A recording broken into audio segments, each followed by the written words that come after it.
All right, guys, so in this week's Mat Chat, I wanted to talk about lineage, especially the Brazilian Jiu Jitsu lineage we have here, because it's really fascinating. And I think a lot of students, when they get involved in martial art, they become very curious because you quickly learn that not all Brazilian Jiu Jitsu schools are created equal, just as not all Jeet Kune Do schools are created equal, not all Taekwondo schools, not any martial arts school is created equal.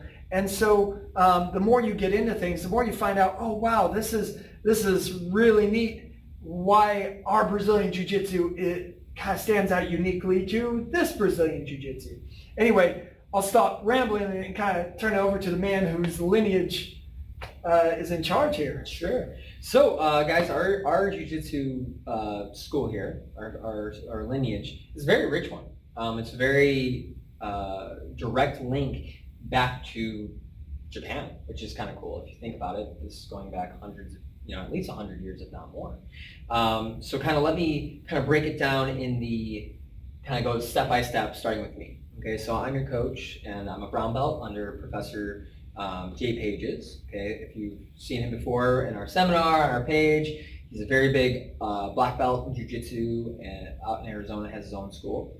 Professor Jay is under a legend in the art. I mean, the absolute legend, Caio Terra. If you've never researched him, I highly suggest you do. He was someone I grew up watching. He's kind of a legend because he got his black belt in 3.5 years, which is almost 3.5 years. An impossibility. Yeah, it's truly, to me, like as a jiu-jitsu person that loves jiu-jitsu fully, like it's mind-boggling that this man got his black belt in 3 years. It took me more than that to get my purple belt. So Kaio's a legend. He's also, I forget what the total is, but he's like an 11 or 12-time world champion. Just absolutely respected, just like a huge figure in the art. And Jay is through him. Now Professor Caio is through Paulo Strauch, who's through one of the Gracies, which is through Helsing Gracie. Helsing Gracie, of course, learned from his matriarch, or patriarch, which was Carlos Gracie Sr. And Carlos Gracie Sr. learned it from Mitsu Maeda, who was the original jiu-jitsu fighter to come from Japan to Brazil to set up a colony in Brazil back in the late 1800s, early 1900s. It was because he didn't have a lot of money. So the Gracies kind of helped set him up in Brazil, and in return he taught them what was known at the time as Kano Jiu-Jitsu. It wasn't known as Judo yet. It hadn't taken that title. It was known as Kano, or I'm saying it right, his last name, Kano Jiu-Jitsu, which was the founder of Judo, his last name, so his Jiu-Jitsu. So it spread to Brazil, and then through Brazil, spread to America, which eventually got to Professor Jay and myself. It's really rich history. I mean, it's really cool if you can do some research, look up Caio Terra, look up Mitsu Maeda. These guys are, the reason why the art is where it is today. Them going out in the world and spreading the art, and then Professor Caio bringing it here to the States and really showing the beauty of his style and his submission-oriented style. So that's kind of like the history of our lineage here at our school. And real quick, how do you spell Caio Terra? I won't go with me. For sure. Yeah. First name is Caio, and last name is Terra. Look him up. He's more than likely, if you look him up, you're just going to see win after win after win after win online. He's won with a bunch of cool stuff, just like some of the crazy submissions you've ever seen, like Professor Caio has won with before. That's cool. So I'll ask a few questions about it. First question, let's say someone's like really new to Brazilian Jiu-Jitsu. I'm sure they've seen the Gracie name everywhere, but where does Jiu-Jitsu even come from? What makes Brazilian Jiu-Jitsu different than Japanese Jiu-Jitsu? And where does the Gracie name, where does the, you talked about, but tell me a little bit. So the Gracies get the biggest name out there. Obviously, they were the best at marketing. They had UFC 1. That was their event. The first UFCs were pretty much an infomercial for the art. They were calling it Gracie Jiu-Jitsu after their name, but in reality, it was just Brazilian Jiu-Jitsu.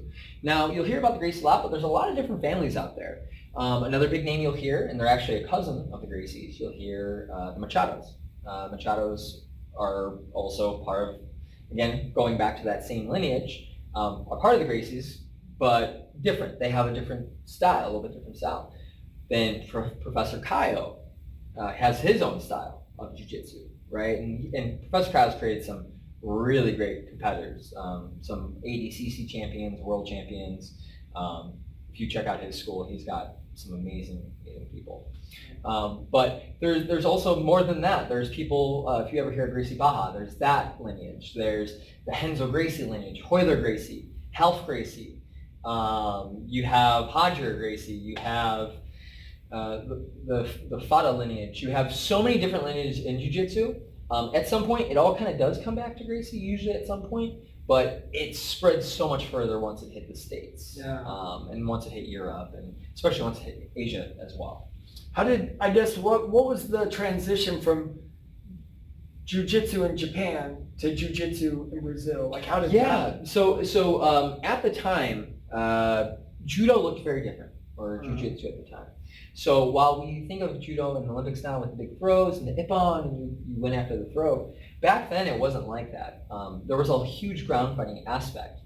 In Japan, now they call this Kosen judo, so Kosen. They call it Kosen judo, which means more focused on the ground fighting as opposed to just winning with the throw. The original jiu-jitsu masters were all trained in this style. So they brought this more ground-oriented style to Brazil, and of course the Gracie family, they really believed in it. I mean, they say they made innovations, and I believe they did, certain innovations, not a ton as they claim. But they did make some innovations, and they tested it by fighting in a lot of what we call vale tudo, which back then just meant bare knuckle, no rules fighting. They tested against karate masters, capoeira guys, judo guys, boxers, and they would just beat them all. And they really showed like, this is the superior style of jiu-jitsu because of all of this extensive knowledge on the ground. Obviously, like being on the ground, a smaller person can do much better than, can even the playing field against a bigger person. So it just kind of spread from there. And then, again, the big thing was once it hit the States, okay, and now Americans started learning, now we started bringing in wrestling. Because a lot, I'm from the Midwest, and I feel like I'm the only kid that did wrestle. If you're from Illinois, Wisconsin, Michigan, Minnesota, Ohio, Indiana, you probably wrestled. So a lot of wrestling got brought in. That innovated the game. That changed it up. And obviously today, like the big thing about jiu-jitsu is while it's still the same martial art, there's definitely two distinct sports. There's gi and there's no gi, and they look both very different. In terms of modern jiu-jitsu, they look very, very different. And you actually have to train them. I would like say almost like seasons. Like one season has to be for the gi, one season has to be for no gi, and you can't kind of mix them up. So probably not the middle of the hot summer for gi. Yeah, probably not the best. Maybe more winter time for gi season. Yeah. Being here in Texas. Awesome. So a little bit of background on Brazilian Jiu-Jitsu as well as the specific lineage coming up all the way to here, and then we'll see where the lineage goes. When Luis is running his gym and he talks about, and then it goes through my coach, Corey, and then, it's going to be interesting where it goes. And it's awesome, having a lineage really kind of ties you to the team. It was really cool. So about a month ago, we actually had my professor, Jay Pages, come in with two of his competitors, two awesome competitors, Oscar and Will, on a Friday night for open mat. And we got to train, me and my students, we got to train with two world-class competitors just because a tournament was in town, and hey, that's our lineage, that's our affiliate. We can go there, drop in there, we have a safe training spot, and we can also help out their crew get better. It's why you want a school with good lineage. Yeah. You have that connection and you have that support, which is what we have, which is kind of nice. Yeah, that's a cool way to think of it. Like you're all automatically inheriting like a family that crosses. You definitely have a home in Brazil if you're in Brazilian Jiu-Jitsu. And I've met a lot of cool people through Professor Jay, and his students have stopped in. Last time during the seminar, one of his students stopped in. It's great to have that kind of camaraderie, even if they're not from your same state, like Professor Jay's schools in Arizona, but we have that connection to there. If we ever go out there, we can always hit up their awesome school and go train. And even a few weeks ago, one of our guys, Jose, who's it's a real bummer he had to move because he's such an awesome student, been with us for years. But he moved to Mexico. Or Dominican Republic and the DR. And I actually found an affiliate for him out there to go train with. So again, he has a good affiliate team to train with in his new home. So he has that support that he'll need to be successful. So he's still connected to Jay Page's. Different lineage, actually. Different lineage. Yeah, but very good lineage I hooked him up with. One that I know personally. So Nice. yeah. Yeah. So awesome.